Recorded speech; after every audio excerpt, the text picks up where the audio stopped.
Welcome to this week's MG's Workplace series. Today, we're talking about disconnecting. If you've ever spent time in nature, and not just a day, but an extended period of time in nature, where you can't get access to your mobile devices and any form of technology, where you've really disconnected, you'll know what it feels like. Because when you come back to your normal environment, where you're surrounded by technology, you come back with renewed vigor, perhaps a slightly different mindset, different way of seeing things, really refreshed energy. We are surrounded in our day-to-day lives, so not just in our professional lives, but in our personal lives, by technology. So much of what we do relies on technology. So it can be really hard to step away for extended periods of time. So what you want to be able to do is really challenge yourself and work out the role that technology is playing in your life. Because we know, the research backs this up, too much tech in our working day, too much tech in any day, isn't good for us. There was a report by the European Parliament, and what they were doing was examining 22 prior studies on the impacts of digital technologies on people in the workplace. And what it highlighted was the impact of what we call techno-stress. And the report found that working with technology increases the probability of burnout. And it can also impact, in a negative way, your quality of life and lead to techno addiction. Now, the adverse effects don't depend on the type of technology the person is using. The adverse effects depend on the way that the technology is used. Similarly, there is research that was conducted by Gary Small and colleagues from the David Geffen School of Medicine at the University of California, and they also found that frequent use of technology, digital technology, significantly increases the impacts to your brain and how you behave. Now, there are some negative impacts. There were also some positive impacts. So it's not all bad news. But the negative impacts include things like heightened attention deficit symptoms, impaired emotional and social intelligence, and brain development. The technology addiction that I mentioned earlier, social isolation, disrupted sleep. But as I was saying, it wasn't all bad news. The researchers also found that specific types of computer programs and video games can actually improve memory, multitasking skills. It can lead to some other cognitive abilities as well. So the question to really challenge yourself on is, we know that we're surrounded by technology, but is technology controlling your day? Or are you putting yourself in charge? Is it helping you, or is it hindering your progress, your ability to care, to connect with the people around you? You need to be able to find that right balance, that optimal approach. And if you're in a leadership role, you play a really crucial role in setting the standard for your team. So I'm going to share some things for you to consider. Firstly, you need to know the warning signs. And by that, I mean the warning signs of techno addiction, and also the warning signs that you're just spending way too much time being on, that you actually need time to step away. And it's crucial to be able to identify that, because if you can't identify those warning signs, you're not going to recognize the fact that you're heading towards burnout. You're heading towards that suboptimal zone where you're no longer going to be able to bring your best to work every day. You want to start to notice, is the pressure around you too much? Or is the pressure around you okay?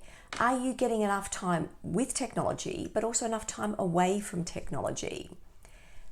As part of this, you want to be able to set boundaries. Now, these boundaries that you're setting, and they're the boundaries as to when you're going to be on and when you are going to be away from technology. You need to set boundaries with yourself. You need to be able to communicate those boundaries. You also need to be able to stick with those boundaries. And that means you need to have conversations with the people that you work with. If you're in a leadership role, talk to the people in your team. Talk about how are you going to respond to requests for work that are outside standard working hours.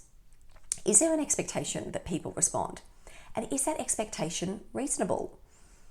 The European Parliament has recently introduced laws which give employees the right to disconnect from work. And by that they mean disconnect from responding to emails, to requests for things that are outside their standard working day. Talk to people that you work with. Find what that optimal balance is. There are absolutely going to be times where there may be emergencies. So what does that look like? What dictates an emergency? How do you get in contact with the people that you work with when you need to? And once you've set those boundaries, how do you hold yourself to it? Because if you've set a boundary which is, I'm going to stop looking at my emails at 6 o'clock at night, but then you keep looking at your emails at 6 o'clock at night and responding to emails, you're telling the people that you work with that those boundaries don't matter. So identify what you want the boundary is, talk to the people that you work with, make sure it's communicated so everyone knows what it is, and then hold yourself to it. You also see some organizations who are doing things where if you send an email during someone's outside their normal working hours, it sends a little pop-up that says, do you really want to send this email?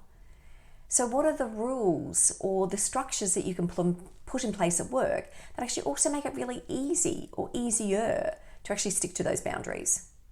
The next point, step away.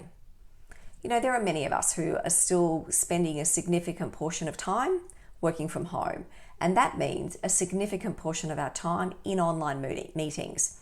So whether it's Zoom or whether it's Teams, you want to be able to structure your day in a way that there is time when you can step away. Step away from being online.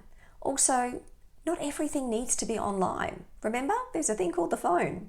And there might be meetings that you can have or conversations that are equally, if not more, effective by having that conversation over the phone, where you're not distracted by, one, looking at the person, but also the digital things that can be around you. So during the day, get deliberate about what you need to be online for, what could be done by phone, what could be done outdoors. Is it that you could do a walking meeting? When are those times that you are going to be away from your desk so that you can get a break from technology? And that can be really important, particularly when you're trying to work on something that is complex. When you're problem solving and you're feeling stuck, one of the best strategies to take, 10 minutes. 10 minutes of time out. Walk away from that desk, take yourself outside, walk around the block, maybe walk around 2 blocks. And when you come back in, your brain will have reset. Next, find the off switch. It's so easy to be on. It's so easy to sit in front of the TV, doom scrolling while you're watching TV. Put that phone away. Don't take your phone into the bedroom. Be judicious about the applications that you have on your mobile phone. At least 2 or 3 times a year, I will go through my mobile phone and delete applications that I am not using. When you're tired, your brain takes the path of least resistance. And so what you want to be able to do is build healthy digital habits so that you don't need to consciously think about what you're doing. You just build the habit of doing it. So for me, when my day finishes, everything is turned to silent, and the mobile phone, well, it's left in the office. I don't take it into other parts of the house with me. Next, avoid that bookend approach to the day. And the bookend is you waking up in the morning and the first thing you're doing is picking up your phone. And the last thing you do before you go to sleep is looking at your phone. Instead, get really deliberate about how you're starting your day. Do something that can be mindful, that can be healthy for you. It might be going for a run or a walk, or doing some meditation, or just some quiet time, having a cup of tea or coffee. And at the end of the day, as I was saying before, don't have your phone in the bedroom, but also be really conscious about the use of technical devices, because we know that the blue lights that you get from technology, that can stimulate your brain, making it far harder to fall asleep. And that means it can negatively impact that circadian rhythm that we have through the nighttime. It can reduce the amount of REM sleep that you have. And that REM sleep is so important for your mental health and well-being. So set those practices as to when your phone is turned off or turned on to silent, and leave it in a place where it's not easy for you to pick it up and just keep looking at it.